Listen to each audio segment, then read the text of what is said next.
Hello, everybody. Today we're going to be exploring Hispanics in the humanities in the United States. Let's dive in. When I was young, we did not have a television in our house. My mother thought it would stifle our creativity. However, we always had access to books. She taught us that true wealth lies in the power of stories. She is a member of the Blackfeet tribe in Montana and comes from a culture of storytelling. Life is about the stories. Books have the power to transport us to different worlds, introduce us to new ideas, and help us understand diverse perspectives. There's a type of osmosis that happens when reading a book. Information flows like passive diffusion through our semi-permeable brains, allowing us to absorb material. Sorry, I'm taking a biology class this semester, and my brain is currently swimming in a pool of biology terms. Books are gifts that allow us to explore the world through the mind of another person. It changes our perspective and opens up the world in a way that seems magical.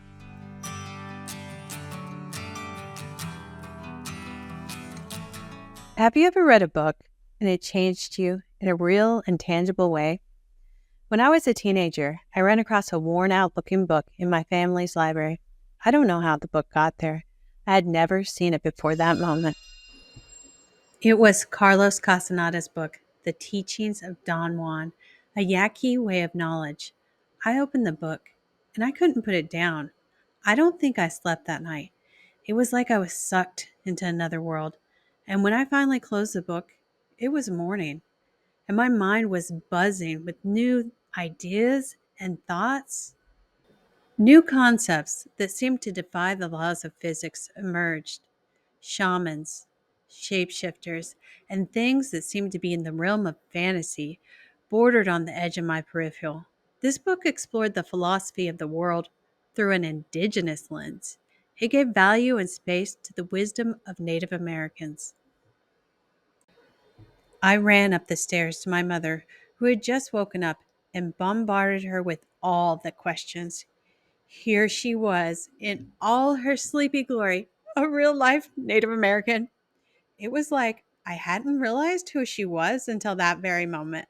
But now I was awake and ready to learn all the magical Native American secrets she had been hiding from me my entire life. I'm going to pause the story right here to let you know Native Americans are not magical. They are regular humans, just like everyone else. And there's a danger in stereotyping Native Americans as one homogenous group and assigning some type of mysticism to them.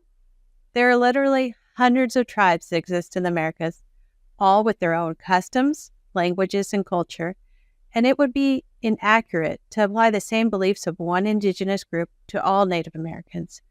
But in this story, I was young, and in my ignorance, I did not see that grouping the Blackfeet together with the Yaqui would be the same as grouping, say, Germans and Spanish together in the same cultural context.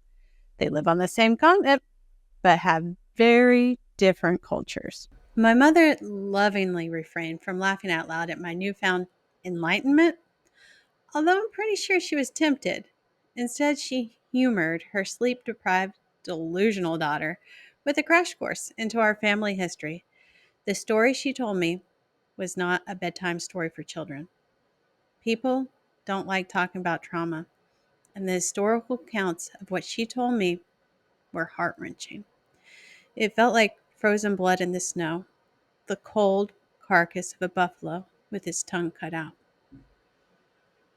However, it was because Carlos Castaneda's book sparked a conversation with my mother that she realized that in order for me to know who I really was, I had to return to where she grew up. So I went to live with my grandparents out west, and I spent the summers on the Blackfeet Reservation in Montana with my grandmother, connecting with a culture that felt both foreign and like returning home at the same time. It was because of this book that I saw value in my indigenous heritage. I can truly say that this book was life-changing for me, and I have Carlos Castaneda to thank for being a catalyst in my journey.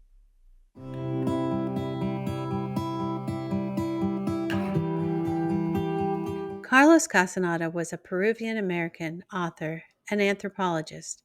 He was born on Christmas Day in 1925 in Peru. He later immigrated to the United States where he studied anthropology at the University of California, Los Angeles. It is here that a college professor changed the course of Carlos's life by instructing the students if they brought in an interview with an actual Native American, they would automatically receive an A for the class. Carlos took advantage of this opportunity and brought the professor in a series of interviews that he had done with a Yaqui native, given the alias name Don Juan.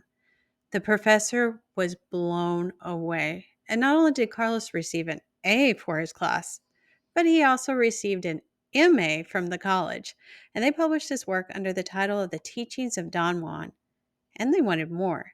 So Carlos returned with more of his adventures as an apprentice to this Yaqui medicine man, and the college published this work as the second and third books in the series.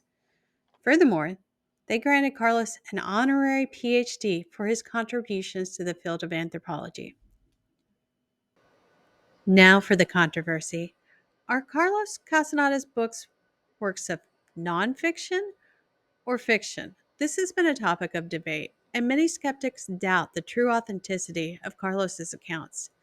His books are now listed as fiction, and some reports go so far as to suggest that Carlos wrote these captivating stories in the university's library.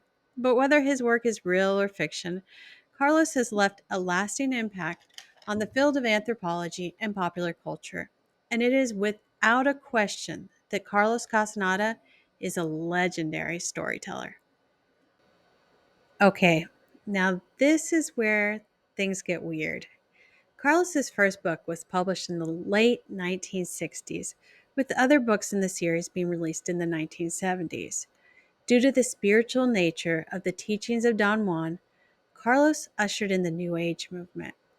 A group of followers surrounded him and formed a cult, and women went missing. These mysterious disappearances still remain unsolved cases. So, if any of you want to be a detective and look into these cases, I put the link in the resource section of my discussion post back on eLearn.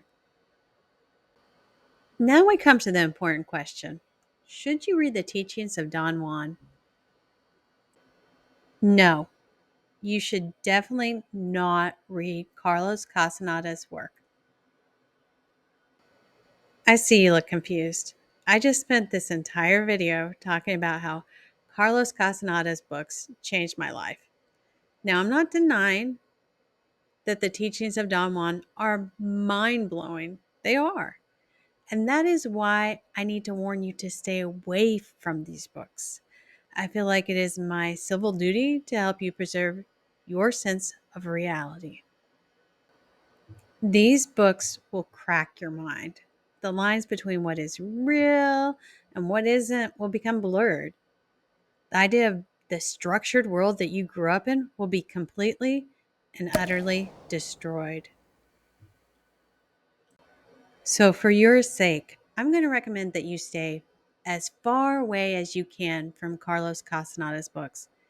Keep that door tightly shut. Ignorance is bliss. Trust me, you do not want to know what is out there.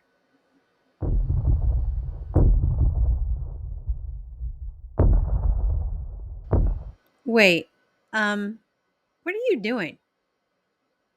Don't you know that curiosity killed the cat? Don't say I didn't warn you. Your world is about to change. Till we meet again, this is Faith Cyples, signing off.